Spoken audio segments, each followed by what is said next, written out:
Welcome to the Penny Bloom Podcast. Ain't another place that has got more bombast. Romp past your mom, dad's listening to Tomcats. Talking everything that make you sad. We don't want that. We're here to make you smile. Put your mind at ease. Peace, love, and bloom, and always praise Keanu Reeves. This what we about. Get some weed in now. We'll talk until we can't no more, and then we peacing out. Alright, let's go.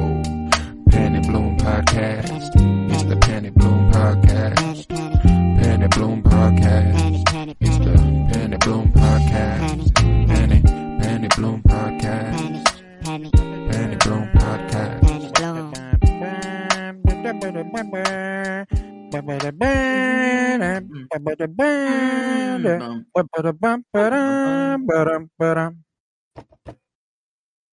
It's a bird. It's a plane. It's Superman! Yeah, this is a fun one. The journey through film comic book edition continues. It's Superman 3 week, baby. Superman 3. We're completing our first trilogy of films.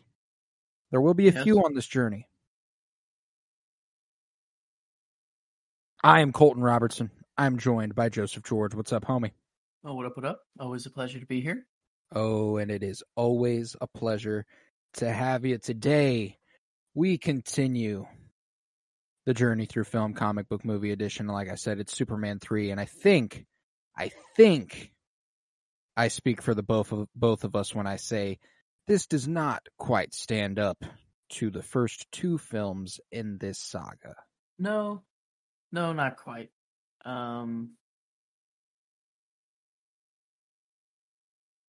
Were they trying to? It seemed like was this villain and this storyline, did they think it was grand and as grand as the first and second, or like it was like dollar store Lex Luthor?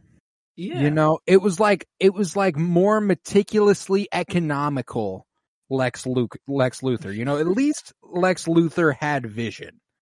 You know, he was like, I'm gonna destroy California's West Coast, and I'm gonna have a whole coast by myself. Like, I get this dude's motivation. I don't even remember his fucking name, but I get his motivation. I control the oil. We're good. Yeah.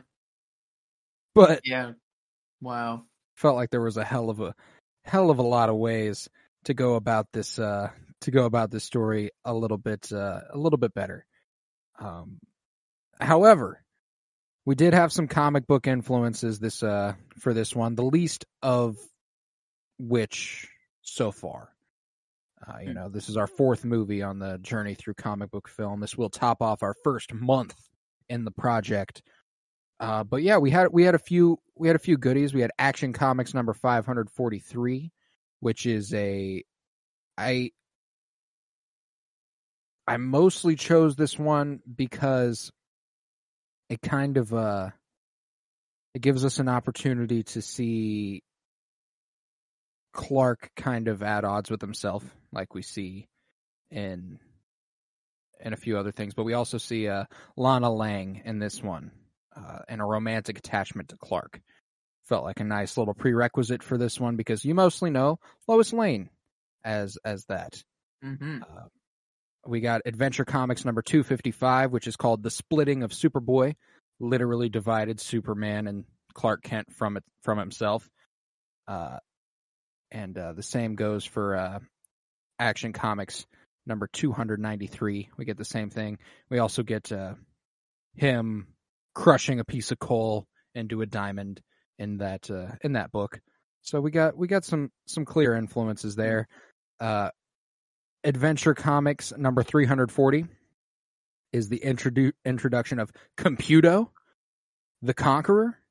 It's a supercomputer, comes to life, created with good intentions, turns on its master and stuff, and you get the idea there. Yeah, you get the idea there.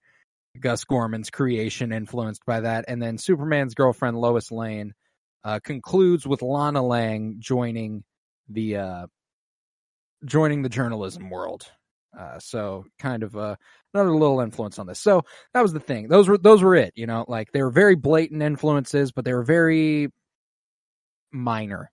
overall, as far as the direction they actually decided to take this story. The most influential stuff was the splitting of Superman and Clark Kent via the red. In the comics, it's red kryptonite that does this. In this one, it's just a synthetic kryptonite that is still green. Mm. Yeah, what and- a tar. Just be Tar. like, he was like, fuck it. It's unknown, might as well just be tar. Like Richard Pryor, man. Yeah. Wow. I'm not gonna lie. I really do like the character Gus Gorman. I thought that was a fun addition to this movie, I think, because Richard Pryor is an all-time great stand-up comedian and kind of holds up that side of the movie 100%. Yeah. The only good side of the villainous side of this movie is Richard Pryor as Gus Gorman. And funny enough, that's usually something that gets shit about this movie, is his character being such a big part of it. When he is far and away the best part of the villainous side of the story. I have no doubts about that. Oh, wow. Yeah, I didn't have any feelings like that at all. I was just wanting the him villain to be on himself. screen more.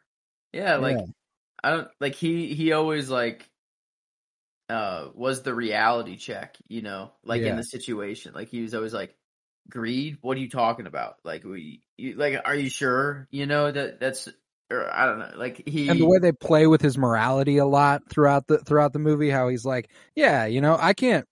Frankly, I fucks with him embezzling money from his company. Fuck it, yeah, do it, man. You're getting paid $143 a week after taxes. Go ahead and embezzle what you can. If you have the means, especially when the boss's office looks like that. Yeah. That was some imperial ass shit, right? The gray and black and white tones, no color, just completely devoid of life. Yeah. It was a fascinating movie. All in all, I'm left obviously in a place where this is my least favorite of this trilogy so far. Yeah. And it sucks because I came into this really, really trying to like it. You know what I'm saying? Like I came into it knowing it's regarded as a big step down. And I wanted to find the no, actually, this is an underrated, maybe this is better than Superman 2. And it seemed like it could, throughout a good portion of the good half of the movie, it was like, okay, if they can rein this home with a good last half of the movie, maybe it really does get there. It really does not. It takes quite the dive. Superman 2, like I said last week, the first half of the movie is far better than the second half. This week, the first half of the movie wasn't quite as good as the first half of Superman 2, and the second half of the movie was god fucking awful compared to the second half of Superman 2. You know what I'm saying? Man, yeah, I was waiting just for something to happen, for something to click, where I'm like, oh, I must just be missing something here. But I'm like, I'm waiting for it to get more grand or something, I don't know. And it just, I don't know. It was just kind of okay the whole time. That's because there are so many great villains in the Superman scope of things. Why are we picking another fucking guy with a lot of fucking money? We don't need to go back into this bag. And if we're going to go back into this bag, why not bring Gene Hackman back as Lex Luthor? You know what I'm saying? And I'm assuming, Mario Puzo not being the writer of this movie. I forgot to do all that at the beginning of the episode. But, yeah, Superman 3. This one was written by David Newman and Leslie Newman. They did the screenplay. Mario Puzo not involved in this one. And this one was just Richard Lester. Superman 2, we had there's the Donner cut. No, this was all Richard Lester. This was all David and Leslie Newman. Mario Puzo and Richard Donner had nothing to do with it. And I think therein might lie the key fault of this movie's playing out, is that the filmmaker and the writers behind it, you don't have the guy who wrote Godfather. You don't have the guy who directed Superman 1. Yeah, it's really sad that what's her first name? Margot. Yeah, Margot Kidder was just written not. off. Yeah, like I was wondering why. And the top trivia thing in IMDb is that that her role was cut down to 12 lines in less than 5 minutes of screen time. And I'm like, I wonder like how much screen time she had. It didn't feel like a lot at all. No, yeah, she was in Yeah, she was in one of the first scenes, and she was in one of the last scenes. Like, and that was she was going on vacation for 3 weeks. to Bermuda.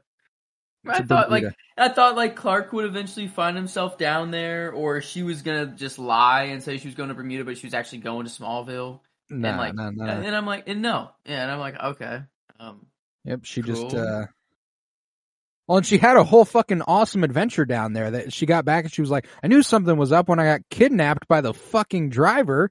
Like, she had a huge story. She came, like, and that's why the ending of Superman 2 ultimately sucks.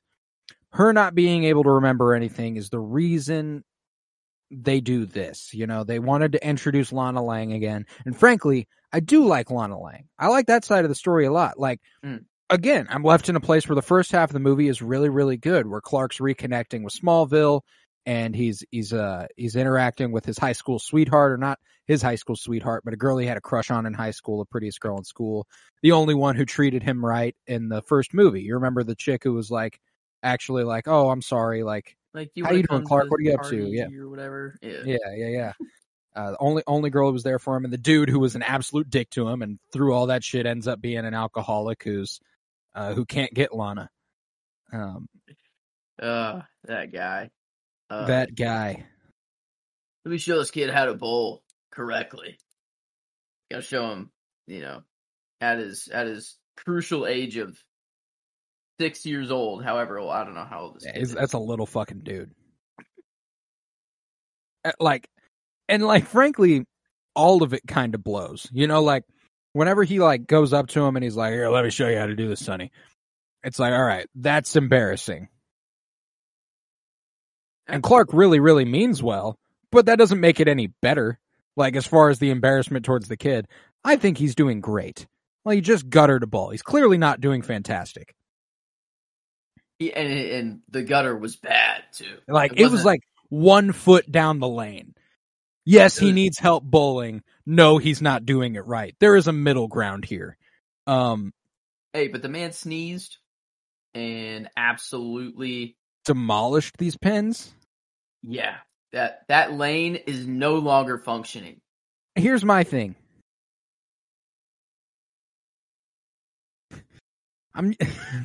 These movies are fun, you know, and they're meant to, you know, you're meant to suspend belief. How are they not like, yo, let's get this kid to the fucking major leagues? You know, he just shattered 10 bowling pins. You're right. They all just kind of were like, okay. Whoa! He threw that ball really hard! The kid went from guttering a foot into the lane to absolutely destroying the entire lane itself. And everyone was just, funny. Wow, you can improve. Mm-hmm. It's that easy. You just need some words of encouragement from your mom's friend. Yeah, see, like, my thing is that, like, and again, I'm left in a place where I don't hate this movie, you know, like, I'm not like, I will obviously go back and watch Superman and Superman 2 before, and specifically Superman, before I ever watch Superman 3. But I still found myself, like, smiling at all the right moments. I'm enjoying, like, Christopher Reeve has a chance to do something with the character he didn't have a chance to do in the first two movies.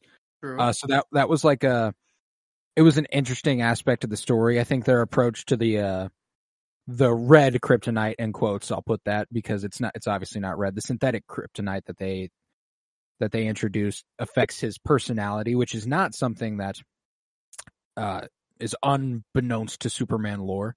You know, you find it in, like, Superman and Lois, like, and maybe it's not Superman and Lois, but like Supergirl, red kryptonite affects them to be dicks, like to start fucking shit up. He's got an increased libido. Hey, that person died.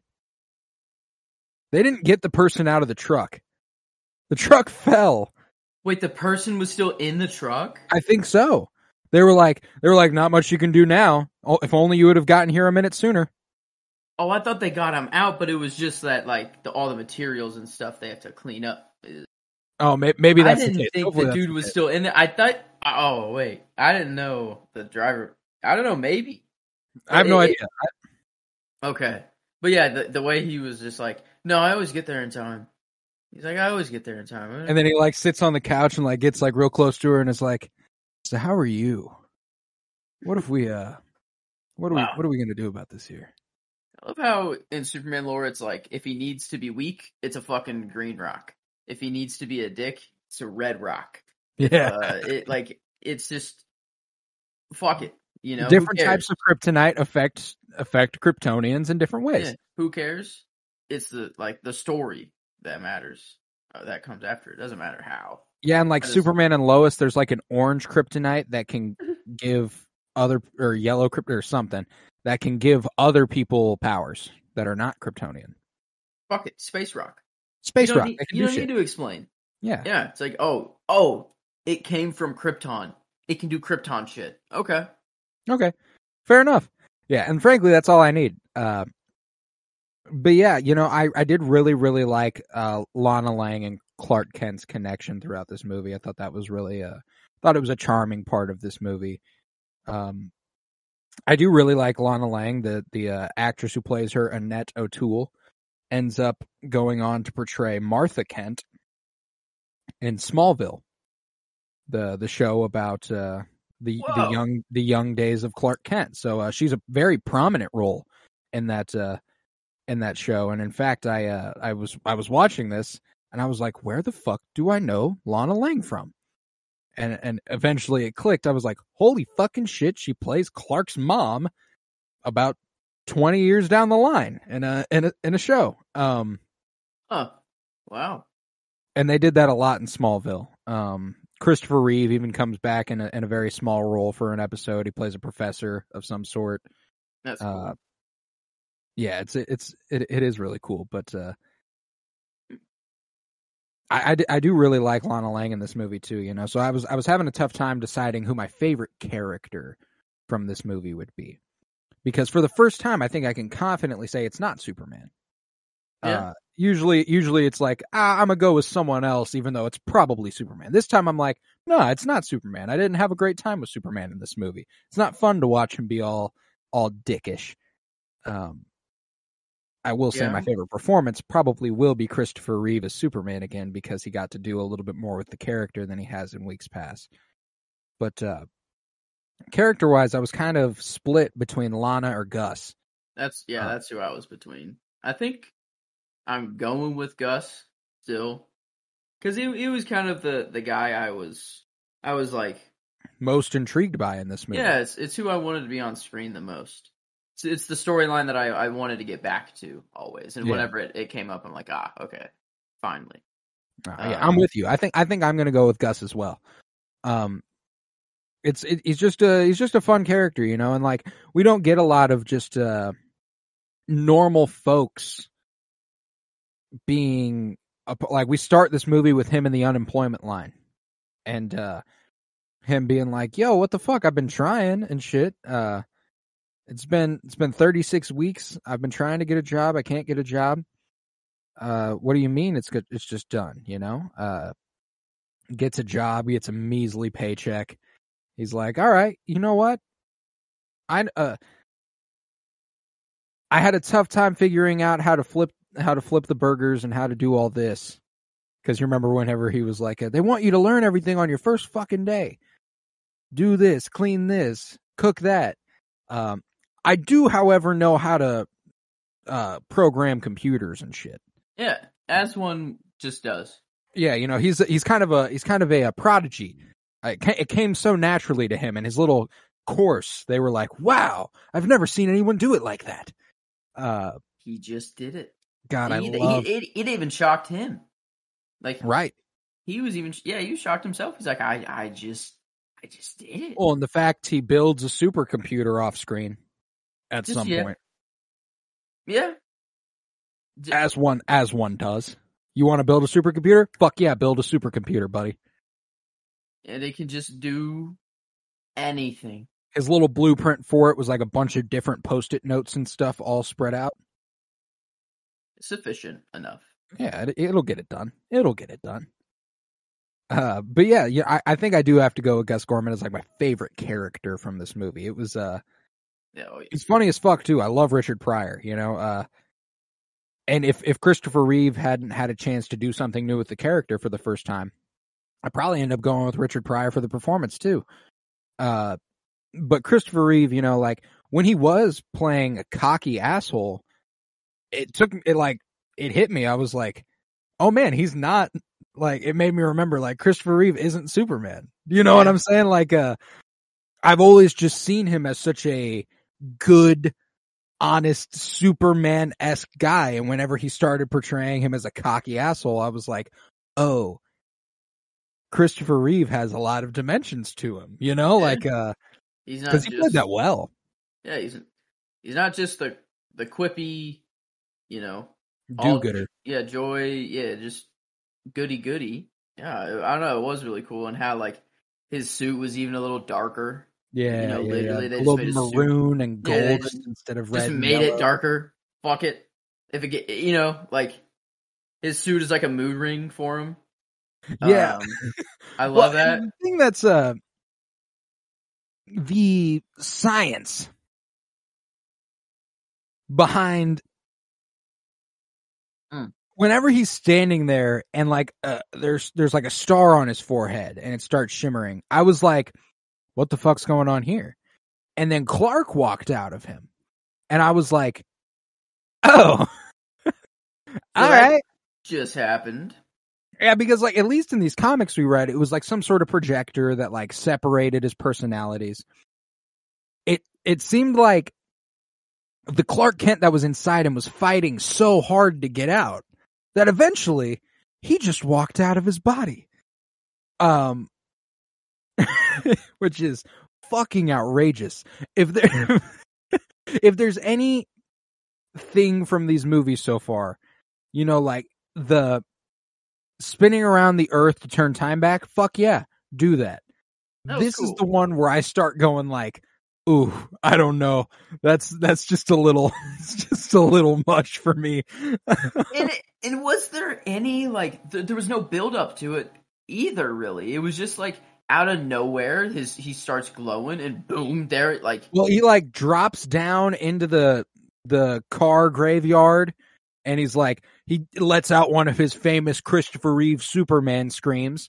And like, the only way I can take it is that he's having a conflicting battle within his own mind that it eventually surfaces in a physical manner. You know what I'm saying? And the literally killing the other Superman. This was a cool, like, I'll give it to them. This was a cool fight. I was very like, I think this fight between Superman and Clark Kent was probably cooler than any action piece we had with Zod and Superman last week. Yeah. But yeah, the way it starts and the way it concludes, it's a little it's a little murky, but very, very I'm imagining a therapeutic and potentially traumatic experience, you know, murdering yourself. Christopher Reeve can act like he's choking very, very well. That man like held his breath for like 40 seconds and was just like, yeah, I'll turn purple for you. Let me get out of here. That's what acting is, man. You gotta put yourself on the line. I mean, like the dude at the, like, I also loved the save at the very beginning where the dude drove over the fire hydrant and it filled up his car with water. I was like, well, what's funny too is I watched the fire hydrant get run over and I was like, oh, that's wild. Is the water like shooting up into his car right now? And then like the car started like filling up with water and I was like, holy fucking shit. Yeah, that's how that works. At first I did not see the fire hydrant whatsoever. I just saw the car getting filled with water out of nowhere. And you were like, what the fuck's going on here? I'm like, is Aquaman in this movie? That literally is my thought. I'm like, is Aquaman filling this random guy's car up with water right now? And what a way to introduce the character. I rewind to go back, and I'm like, I need to know what happened, because nothing came of it. He saved him, and I'm like, wait, how the fuck did the water get in there? I'm like, where's how did it Aquaman? get there? Because I'm like, no way. Like I thought for sure it was some magical way that the water got in there. Because I'm like, where the fuck did it come from? And I rewind it. I'm like, oh, okay. I completely missed it the first time I watched it. And yeah, completely thought that this was a more than just Superman movie. Yeah, well, I loved this introduction to, because Clark's walking by, he sees it, he runs into the photo booth, he takes off, he puts on the Superman costume, runs out, rips off the Superman half of it, gives it to him. I was like, oh, fuck yeah, that was like that. That's the thing. The first half of this movie is some really cool Superman stuff. It's more the second half of the movie that starts going like, cause it's really once the synthetic kryptonite makes its way to Superman. That's like the dividing point in this movie for me. Cause afterwards, like, I think Christopher Reeve played the split really well. I don't think it was written particularly well.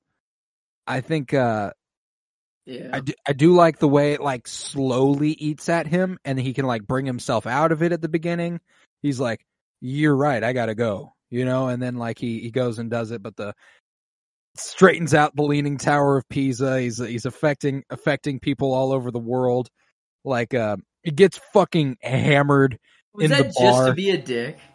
Like, to fix the Leaning Tower of Pisa? Like, what? Why did he do that originally? Like, was it just like?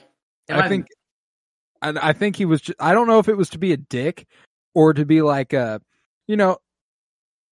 I think he's like a little bit of a smartass, and he's like, "Oh, this building's falling. I'm gonna straighten it out." Like some shit like that. But he because he goes back to make it leaning again, But like it felt like he had something personal, just with like I don't know. It felt like a slight against the Italians. I don't know. Like, and yeah, I didn't know if I was missing something. I didn't know if like he was doing it for some reason. I don't know. I take it to just be like he flew all the way to Italy to do that.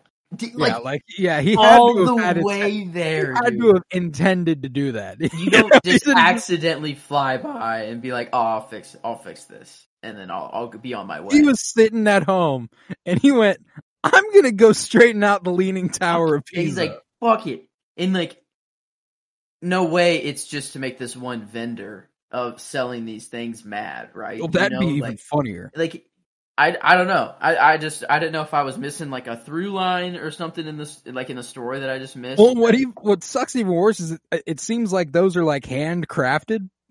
Like it seems like he makes those. Yeah. So like every time, dude. The way he's like, "Give me the broom" at the end, and he just starts smashing the shit. He's like, that shit was pretty funny, and like that it's interesting because introducing the character Gus Gorman being played by Richard Pryor and having scenes like that, they were leaning even more into the comedy stuff than they were in Superman 2. Yeah. And sadly, it wasn't as funny as Superman 2, even though they were leaning harder into it. And I think that's their problem, is that they leaned so hard into it. They were trying so hard to be funny that some stuff just wasn't. And it happens, I think the only funny stuff about this movie is Richard Pryor's general being. He's just a funny guy, and you can tell in the way he presents stuff, the way he was acting. He's got a character on him, he's got a delivery, the way he says things. He was on point, but other than that, it was like, Yeah, it was just okay the whole time. Yeah, was kind of like a lot of the times I was like, oh, like that's just how they're going about this. Like, okay, like, it was just a very, enjoyable. I'm not like hating watching the movie, but it was just right. I don't know. It was just okay. And I'm trying. It's pretty middle of the road. I am trying to think of a favorite line or a shot or a scene, and well, that's the I thing, don't is that know. the shot wise in this movie, I don't think we get a lot to work with at all. Scene wise, I think I could come up with something. I mean, the top of the Statue of Liberty, when she's sitting up there and he comes and pays her a visit and is like, they get the real heavy flirtatious thing going on. Superman causes a fucking oil spill because of her. Yeah. What the fuck? Hmm? What the fuck? I was like, no. He puts it back though. He puts it back, but how? You know.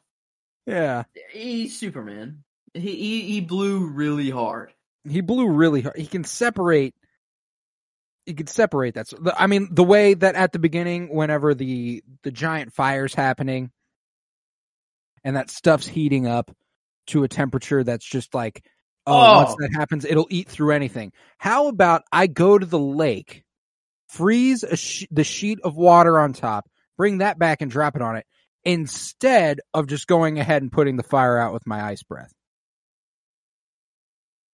It doesn't look as cool. And he doesn't get to lift a lake. That's fair. Not many people could say they lifted a lake. I'd say actually no one can say that. I'd be willing to guarantee no one's ever said that. He can now say that. I mean, he has indeed lifted a lake. And there are, and that's the thing. Every time I think back to the parts I did like, it is the first 40 minutes of the movie. Whenever he saves. Wait, how did he not know that the ice might not have melted all the way and then just crushed the He was counting on it. Because I thought he was going to throw it and then laser beam with his eyes to that fire was so hot, it would melt by the time it hit the ground. Oh, and that acid was seconds away. Oh, it was so close. And the fact that they pull that through, the fact that they pull that through, and that's what destroys the supercomputer.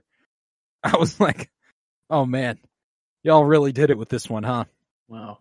It felt like you know how you really like when a movie feels like a comic book come to life. This feels like one of the worst comic books you've ever read came to life. Yeah. Because it is so comic booky, like overwhelmingly comic booky. It makes the same leaps in logic some comic books do, and just expects you to be there with it. You're right, because Superman 1 is a good example of something that was a perfect adaptation and a good movie at the same time. Yeah, this is just it's a good adaptation, but just of a bad, or not of a bad, just of a normal comic storyline.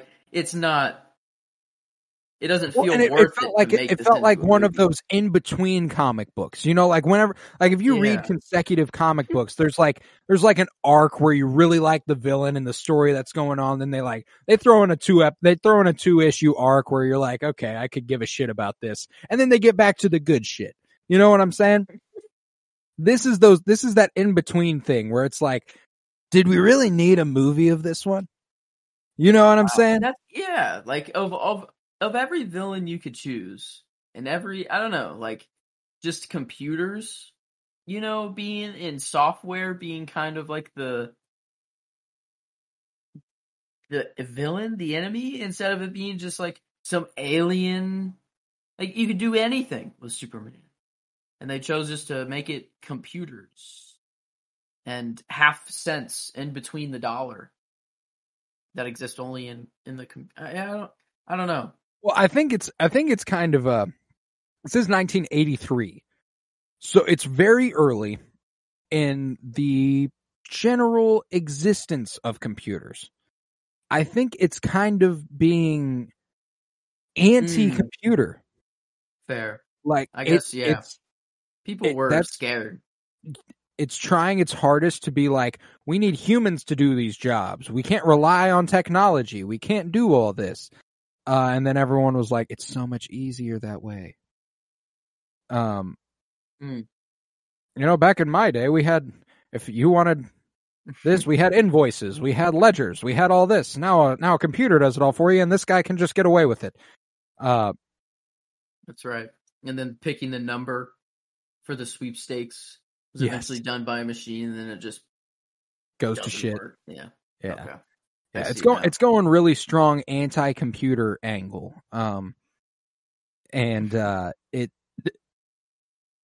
is what it is, It is funny watching this movie nearly 40 years later. On a computer. We are doing this on a computer, It's just hilarious to think about how far we've come technology-wise and the way that they were trying to be like, technology will be the death of man. And they're not completely wrong. But they're not completely right either. I'm gonna pick a favorite scene though.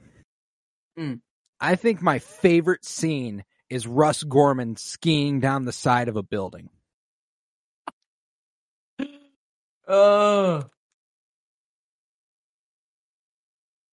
Why not? Exactly. In a movie where I'm left so, I don't know, man, fuck it. Why not have that attitude towards my favorite scene? Because this shit, I was just like, no fucking way. The fact that he falls a good 70 stories and lands on glass and just stops. It was perfect. It was perfect. That's exactly what I want from a movie. I really thought, whenever he fell off, I'm like, is that really how they kill off this character? Yeah, no shit. They're like falling down the side of a building. They were talking about ways to get rid of him, like we can't keep him alive, and then he just falls off. And I'm like, wait a minute, no way! Like, no way they kill off the character. And then he lands, and I'm just like, oh, that's even better. That like just brutal. Oh, man, that's a good scene. Mine might be him drinking, having that flicking the almonds, the all around the world. No, Gus drinking. Oh, with the high school alcoholic. Getting him drunk just to pass out. That was a fun one too. I'm thinking more about it, and like, if I'm being like 100% real with myself, like my favorite actual Superman scene is probably back at the high school reunion.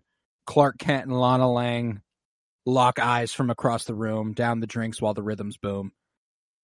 Take the hands and skip the names. No need here for the silly games. Whoa! What's happening right now? I don't recognize these lyrics unless you just came up with that on your own. No, they were jizzing my pants again by. Oh, that's just even better. God lock damn. eyes from across the room, down my drink while the rhythms boom. Take your hand and skip the names. No need here for the silly in such games. A normal way. It sounded like a legitimate song that sounded good. Like I thought it was like from a good legitimate song. And then whisper in my ear that you want some more, and I jizz in my pants. Perfectly normal, nothing wrong with me, but we're going to need cleanup on aisle 3. Wow. Now I'm posed in an awkward stance because I jizzed in my pants. I'm trying to think of a favorite shot, though. I put Superman lifting the lake. Pretty strong. Just because that was pretty cool. And the lake was still there.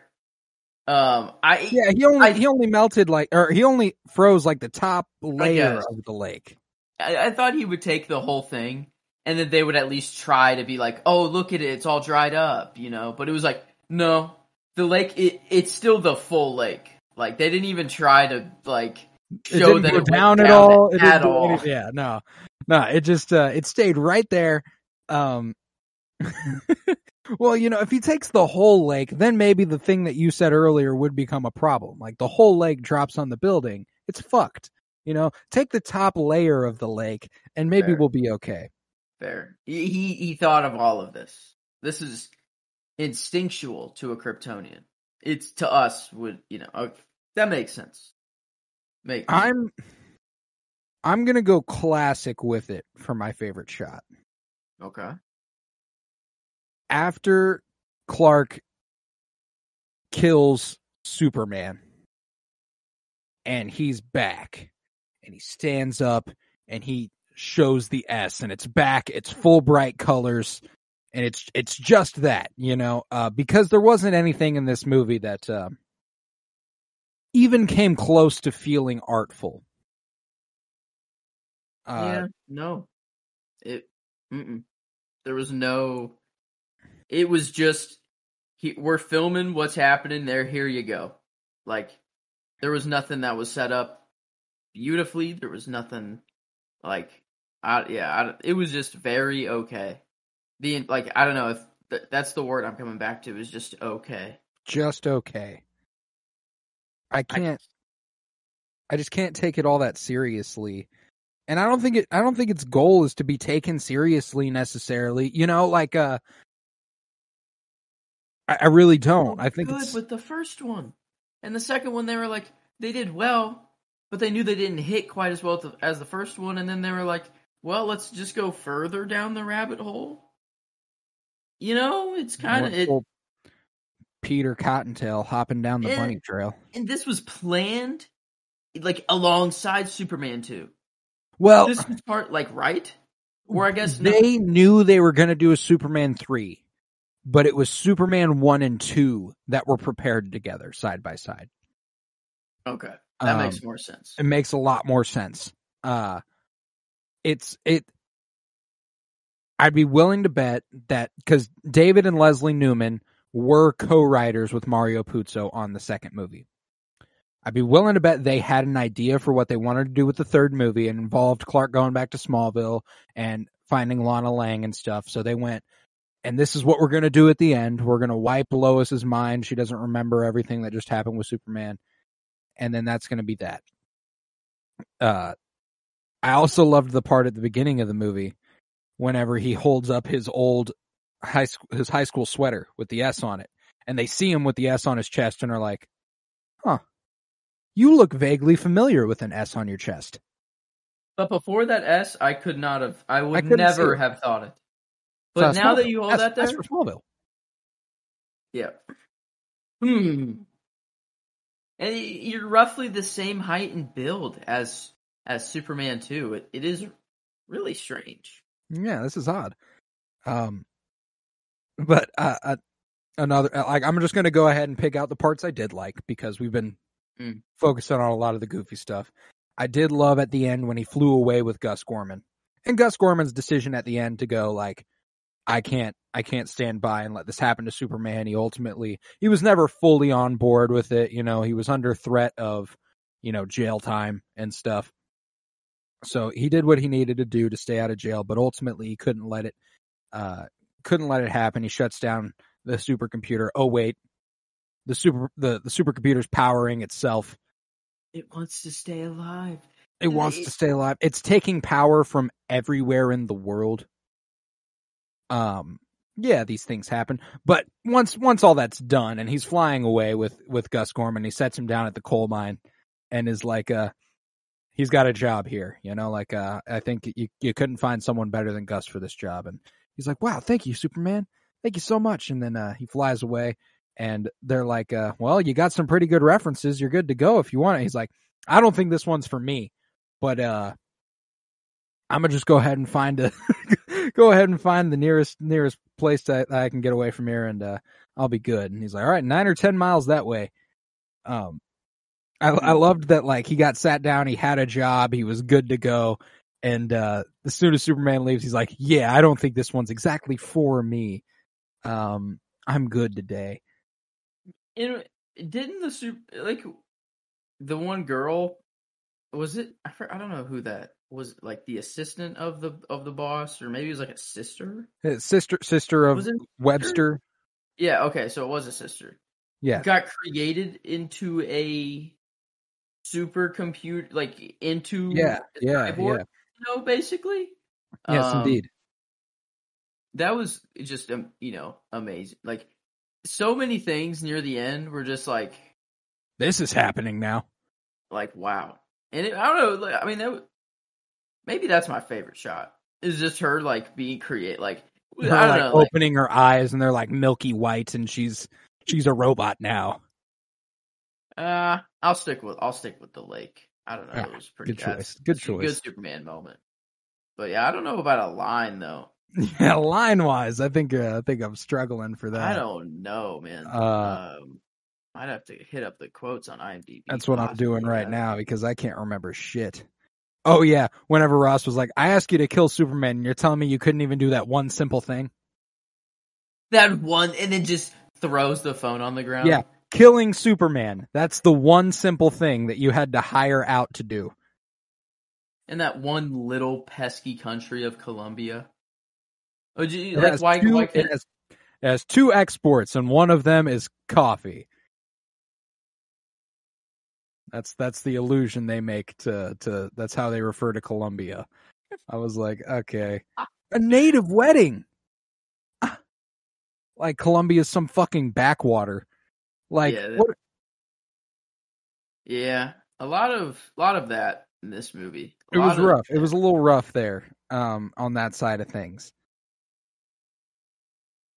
It was a little rough on that side of thing. I think I don't know. Maybe my favorite line is a Gus Gorman one. They're all getting prepared to do the their little fly through the canyon with the air balloon and the baskets underneath, their little bicycle type things. And he goes, "I just don't believe a man can fly." Because that was part of the promotion for Superman 1 is you'll believe a man can fly. That was pretty cool. He was like, "I just don't believe a man can fly." I liked that line a lot, but still looking here. Hey man, that's his last name. He likes to be called Superman. That was pretty good. There were a few moments in it, it's like the comedy where it's bad good. Like it's not great comedy, but it's like in this context, You're like, in the delivery, in the moment, you're like, oh, okay, they did comic booky. It's corny. They did a clever thing, They did a little clever thing, and I don't know, you give it, but a little bit of those, just okay comedy.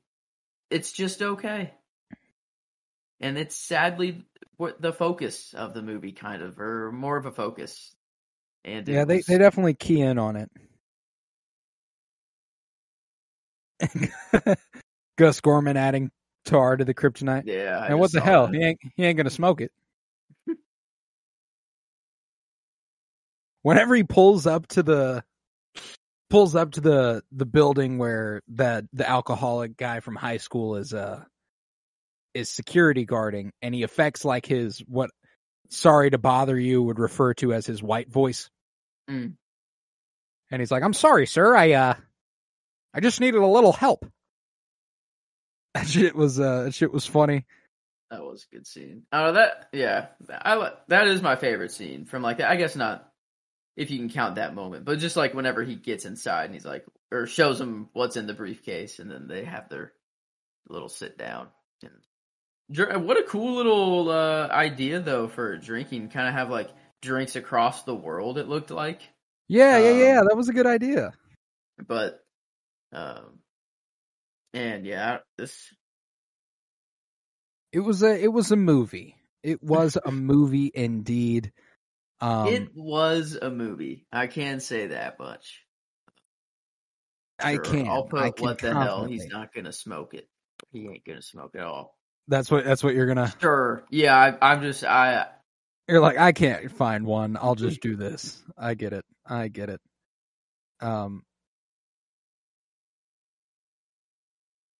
But yeah, how would you rank the first 4 movies we've covered in our comic book movie journey through film, starting with Batman 66, Superman, Superman 2, and now Superman 3. Overall, just Here's how I'll put it. If you're gonna go back and watch a movie, like this is like a rewatchability sort of rating. Like if you're on any given casual day, in order, which are you most likely to revisit? Superman 1. Yeah. Is number 1 without a doubt for sure. Superman 2 is probably number 2, and then Batman 66. Yeah, I'd say is 3 confidently over Superman 3. Gotcha. So yeah, Superman 1, 2, and then Batman, and then Superman 3 for me. I'm right there with you, and that was kind of the idea for me. Was like, in terms of enjoyment, do I like Batman 66 more than I like Superman 3? And the question came to me for which would I rather watch on any given day? And I think I'd rather watch Batman 66. Yeah, I would. I mean, the gap between 1 and 2, like that, Superman 1 is 1 by far. Yeah, it's not close. It's the best movie on this list, and the other 3 are close to each other. Oh, no kidding. See, what I've got is Superman 1, gap, Superman 2, gap, Batman 66, Superman 3. The gap between Superman 2 and the other ones is smaller than not as big. Yes. Yeah.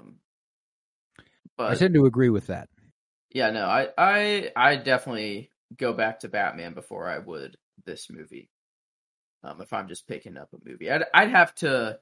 I think this movie, I would just have to have watched Superman 1 and 2 beforehand, and then I would just be like, all right, I'll continue. Let's just go ahead and watch Superman 3. Yeah. No, I get you there. I think I'm in the same boat. I wouldn't seek this out necessarily. But I am excited to see what they do with Superman 4. I wonder if we take another step up or if we just continue down the rabbit hole. And I hope not. I'm hoping we get another step up. Superman 4: The Quest for Peace is what that's called. Very, very excited for that one, but we will have a couple stops in between because next week we're taking our first stop with a woman lead already. Supergirl next week. Very excited about that. But in the meantime, shall we throw a rating at this bad boy? I think we shall. Oh yeah. All right. So we got 4 ratings. We take the average of these 4 ratings, and that goes ahead and be our ultimate rating for the movie. We got enjoyment. It's completely subjective. How much you're liking it, how much you're digging it. You rate that out of 10. Genre. This is going to be that action sci-fi comedy, and we'll see how it does there. Adaptation. That's just how well it adapts the stories from comic books onto screen, how well it adapts the characters were provided, and then critical rating, and that's just all things considered: filmmaking, writing, acting, all of the above things coming together there to form that rating. And we take the average of those, and it becomes our overall rating for the movie. And we'll start with enjoyment. Where are you sitting with Superman 3? Kind of it's around middle of the road. It's somewhere around a 5, 6-ish. And like Batman was a 5. And I don't know if, 5 might be the ceiling, actually. I think it is. I think 5's the ceiling for this movie, as far as enjoyment is concerned, out of 10. I find myself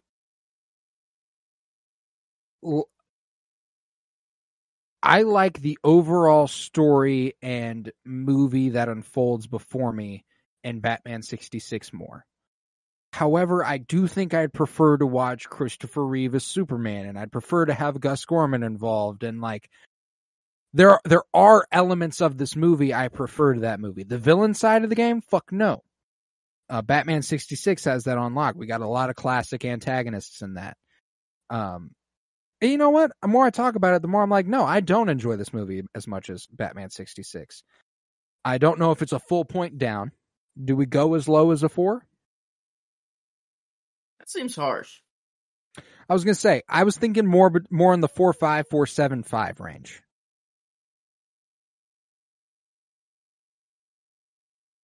I'd say is 4.75 too small of a bump down? I think like You want the full half? because I mean it's like the whole villain side of the story is Yeah. just kind of weak. Right. Like I think 4.5 is fair. I'm with you there. I'm with you. Yeesh. It's a rough one. It's the worst hard to installment do. Yeah. enjoyment wise. Hard to do. Hard to do. And that's kind of what I'm looking forward to about this project is that we are going to watch movies that we're not as big a fan of as we are some others. And you know, we're getting it all. We're getting all the superhero movies. We're going to run into ones we just don't like. And I have the feeling 4.5 will not be the lowest stop as far as enjoyment. So like we've got a hell of a time ahead of us, but that'll be interesting to see what the lowest superhero what's the worst. Yeah. Like the best we already kind of have a semi good idea of, or at least some that are up in there. But the absolute worst one, that's what's most exciting about this project. Is that we're going to get all of it. The best of the best and the absolute worst of the worst. Yes. But genre-wise, in that action sci-fi comedy, obviously not as good for me as the last two movies either. Yeah. I think I do end up falling somewhere in the 5 to 6 range again. And maybe 5. Yeah, we gave a 7 for the last one, and I mean the last one did do a lot better. It might, yeah. It's like a 5 or a 5.5. All right, then I say we go 5 straight up, just right down the middle. Yeah. Because the comedy's not great. It had a cool action sequence. Some of the sci-fi elements are there, but it's just okay. It's just okay. Adaptation wise, this one it does pretty good. It does not do as good as Superman 2 though. I wouldn't say because I don't know. I'm not familiar with Ross Webster comic book wise. I don't think that is a comic book character. Gus Gorman is a movie original character. The only characters we're really adapting are Superman, Lana Lang, Lois in the few scenes she's in, Jimmy Olsen in the scenes he's in, and Perry White in the scenes that he's in. And I want to put a little respect on Jimmy Olsen too. Forgot to mention him. He kind of rocked too. I loved him in this movie. Him trying to climb up the ladder and get the shots of the fire. Yeah. He falls in, breaks his leg and stuff. Like, yeah, Jimmy Olsen's a real one. I like Jimmy. The way he's like talking Clark's ear off on the bus, he can barely take it. He's like, yeah, Jimmy. Yeah. Like, I do think they nail the adaptation for Lois, Perry, Jimmy. They even get the red kryptonite stuff for Superman pretty on point. I mean, pretty big change. It's not red kryptonite. It is a synthetic kryptonite. Lana, they kind of nail Lana as well. But as far as like movie original villains and the villains not being good, if you're going to make a movie original villain, you better come to play. Yeah. And this just didn't. I find myself somewhere in the 6.5, probably 6, probably a full step down from the last one. At least the last one had Zod and stuff. I feel like it's a step. And yeah, it dealt with the same stuff in the same vein, at least, with like, no, I mean, the last one was it was adapted well, not as good as the first. First was like, because the villains, again, they took a lot of liberties with Zod, and like Ursa is a movie original. Nan was a movie original. Like the only one that they really adapted from comics was Zod. And even Zod was quite, not completely different, but a little bit different than he was in the comics. If you're making movie original characters, they got to fucking bang, like Ursa did. last week in Superman 2. I love Ursa's character a hell of a lot more than I like fucking Ross Webster. Yeah. Yeah, no, it was just a very interesting choice to go with. I mean, I guess they were trying to be more woke for the in the 80s. Like, this was kind of more of like to poke at real world stuff, which, I guess makes sense, but they completely fucking failed at it too. Yeah. Like, you could do the same thing with Lex Luthor. 100%. Like, you could make him like say all the same thing. Well, I don't know, but yeah, no, I think a 6 is fair here, though. I think it is a full step down from the last movie. All right, and then critical rating. How are we feeling about this? I think again we're a substantial step down from the first one. Yeah. Another step down from Superman 2. Again, I find myself more comparing with Batman 66. Now, Batman 66 was obviously made in a different time for different reasons. Feels a little bit more like a TV movie. And therein, I do think this one was more cinematic. It would be semi a spectacle to see,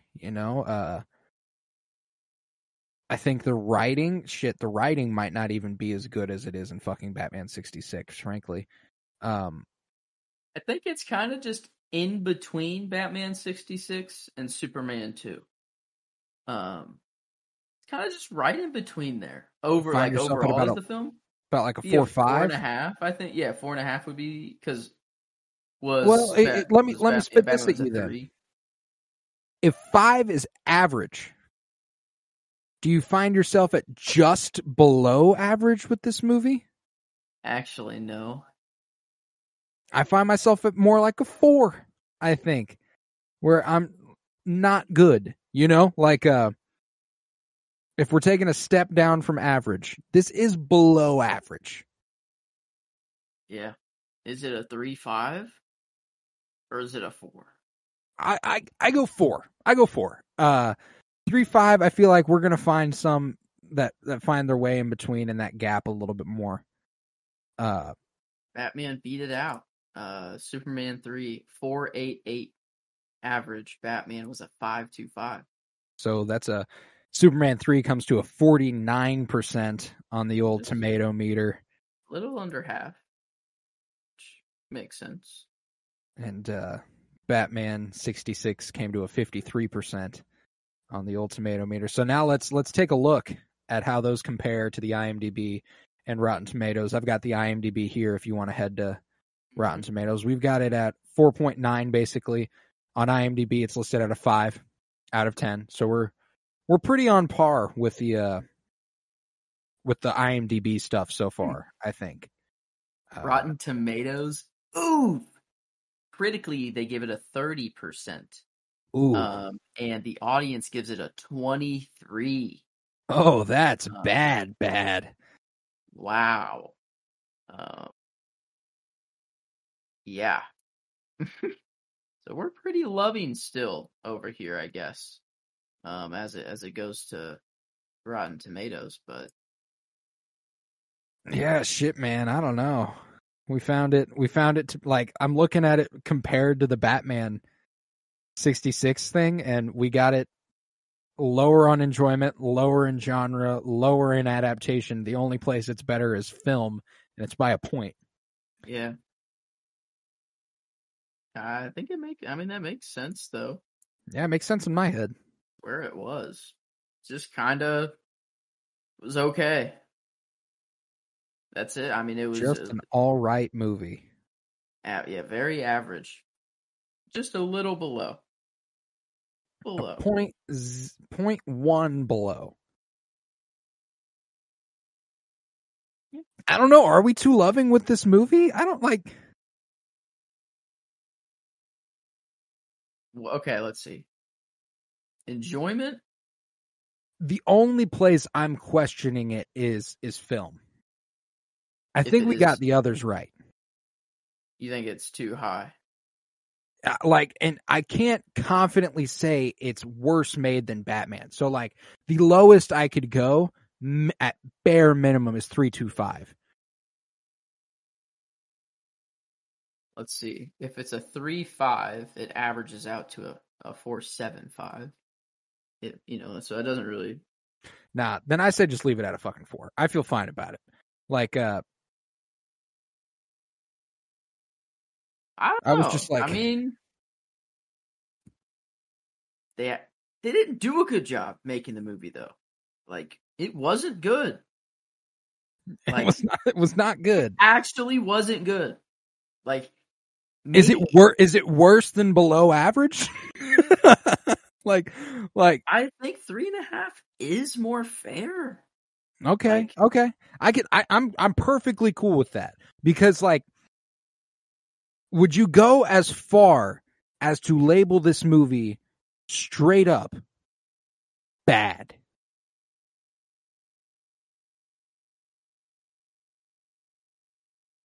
I wouldn't call it good. See, now that's an important distinction. Not good means you're not willing to go all the way to bad. You know what I'm saying? It's just missing something so small to get it there, though, is what it feels. Like, it feels like it has the bones to be good, but they just didn't execute well. No. I think if this movie is just better written, you can keep a lot of the same elements. You can keep the same villain, and maybe it goes just fine, you know? But it's just not well written. There's zero artistic touch in this movie. It's very, very just plain, most of the time boring to look at. The only thing that's saving this movie for me is Christopher Reeve, is Richard Pryor. Like, the performances do anchor it. Annette O'Toole is fantastic as Lana as well. So like, hey man, if you're cool with a 3.5, I'm cool with a 3.5. But I think I am. All right, so that actually gives it a 48% instead of a 49% on the old tomato meter. It's a big difference. Big change. It's a big jump. Yeah, you know, it's not a terrible adaptation, but it's definitely not great. Not a great action sci-fi comedy. Just all in all, very, very mediocre movie. Yeah. Hopefully the fourth one's better. I sure hope it's another step up. I would love that. I would love if it's a step up. It seems cooler. The Man of Steel crusades for nuclear disarmament. He wants to rid Earth of all nukes. Timely. It is that came out in 1987. We're talking some high tensions amidst that time. Some great distrust. He meets Lex Luthor's latest creation, Nuclear Man. Hey, Nuclear Man was it's gonna be a fun one because Nuclear Man was actually the villain in one of the comic books I sent. For Superman 3. Really? Is, yeah. Yeah, this is the only one I couldn't read before. And so, Paul, I miss Nuclear Man already. That's all right. It's not he's not the most Does he just want to nuke everything? Is that his thing? What is it? He is literally imbued with the power of a nuclear bomb. He can boom. Yeah, if he's outside of his costume, he can just like shoot like nuclear rays out of his hand. That's sick. Very scary though, actually. Very scary, and I'm not gonna tell you what it is, but I can tell you the IMDb rating is lower than Superman 3? Than Superman 3. So we'll see. Uh-oh. Oh man, this one's gonna be a story by Christopher Reeve, story by Mark Rosenthal and Lawrence Connor, screenplay by Lawrence Connor and Mark Rosenthal. So, you know, we'll see. But I'm hoping I disagree. You know, that's what I'm hoping for, is that I'm like, actually, I like that movie more than Super, because I tell you what, coming up in February, we got 3 movies in February. That's it. Or no, we should have 4. We should have 4 movies in February. 3. February 3rd, February 10th, February 17th, and February 24th should be the next one. So that's going to be a big edit you got to make down the whole shitteroo. But you can just copy it and put it down one, you know? Right? Yeah. But yeah, so February, what we've got coming up is next week, Supergirl. In 2 weeks, Howard the Duck. In 3 weeks, Superman 4, The Quest for Peace. And then to top off February, we're getting more modern with it, Batman 1989. And that's really when we start getting into the era of comic book movies that is typically revered and remembered in a very positive light. So I know I'm ready for that. Yeah, and then March, I mean, we're going to be dominated by Batman movies in March. It's nothing but Batman movies in March, baby. That's fucking fun. Yeah, we got a good Superman stretch, but now we'll get into we're getting into Batman, some other shit. Getting into some other shit. But yeah, Supergirl. Marvel, it's like Marvel with breaks of DC. Yeah. It's kind of what it is, but I'm okay with it. All ready for it. We're gonna get to a really fun. We're getting to some really fun shit, and next week is Supergirl, so I'm very excited for that. If you would, head to patreon.com/PennyBloomPod, where you'll find over 50 hours of exclusive content, a bunch of comic book reviews, book reviews, anything I'm watching at the big screen in the movie theater, I'm reviewing over there if it's not on the podcast. Follow along with me and Joe on whatever fucking show we're covering right now. We're covering something. Again, patreon.com/PennyBloomPod, $3 a month. Huge help. Please do it. Head to Twitter, follow at PennyBloomPod, follow on Instagram at PennyBloomPodcast. Remember to leave a 5-star rate and review wherever you're listening. I was Colton Robertson. I was joined by Joseph George. Thank you very much, homie. Oh, thank you for having me. It's always a pleasure. Oh, and it is always a pleasure to have you. And remember, peace, love, and bloom. And I just don't believe that a man can fly.